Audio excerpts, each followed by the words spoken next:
ಸಂಸತ್ತಿನ ಭದ್ರತಾ ಉಲ್ಲಂಘನೆಯನ್ನು ದುರದೃಷ್ಟಕರ ಮತ್ತು ಆತಂಕಕಾರಿ ಎಂದು ಬಣ್ಣಿಸಿರುವ ಪ್ರಧಾನಿ ನರೇಂದ್ರ ಮೋದಿ ಘಟನೆಯ ಗಂಭೀರತೆಯನ್ನು ಒತ್ತಿ ಹೇಳಿದ್ದಾರೆ.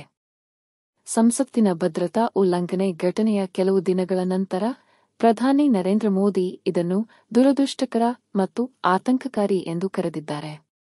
ಇದಲ್ಲದೆ ಲೋಕಸಭಾ ಸ್ಪೀಕರ್ ಓಂ ಬಿರ್ಲಾ ಅವರು ಅಗತ್ಯ ಕ್ರಮಗಳನ್ನು ಅತ್ಯಂತ ಗಂಭೀರವಾಗಿ ತೆಗೆದುಕೊಳ್ಳುತ್ತಿದ್ದಾರೆ ಮತ್ತು ಘಟನೆಯ ಗಂಭೀರತೆಯನ್ನು ಕಡಿಮೆ ಅಂದಾಜು ಮಾಡಬಾರದು ಎಂದು ಪ್ರಧಾನಿ ಹೇಳಿದ್ದಾರೆ. ತನಿಖಾ ಸಂಸ್ಥೆಗಳು ಸಮಗ್ರ ತನಿಖೆ ನಡೆಸುತ್ತಿವೆ.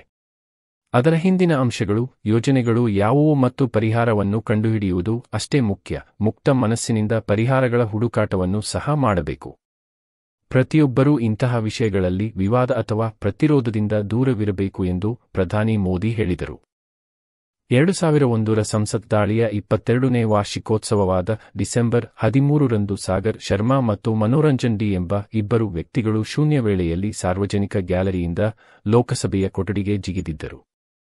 ಇಬ್ಬರೂ ಡಬ್ಬಿಗಳಿಂದ ಹಳದಿ ಹೊಗೆಯನ್ನು ಬಿಡುಗಡೆ ಮಾಡಿದರು ಮತ್ತು ಘೋಷಣೆಗಳನ್ನು ಕೂಗಿದರು. ನಂತರ ಸಂಸತ್ ಸದಸ್ಯರು ಅವರನ್ನು ಸೋಲಿಸಿದರು. ಅದೇ ಸಮಯದಲ್ಲಿ ಅಮೋಲ್ ಶಿಂದೆ ಮತ್ತು ನೀಲಂ ದೇವಿ ಎಂಬ ಇನ್ನಿಬ್ಬರು ಸಂಸತ್ತಿನ ಆವರಣದ ಹೊರಗೆ ತನಾಶಾಹಿ ನಹಿ ಚಲೇಗಿ ಎಂದು ಕೂಗುವಾಗ ಡಬ್ಬಿಗಳಿಂದ ಬಣ್ಣದ ಹೊಗೆಯನ್ನು ಬಿಡುಗಡೆ ಮಾಡಿದರು.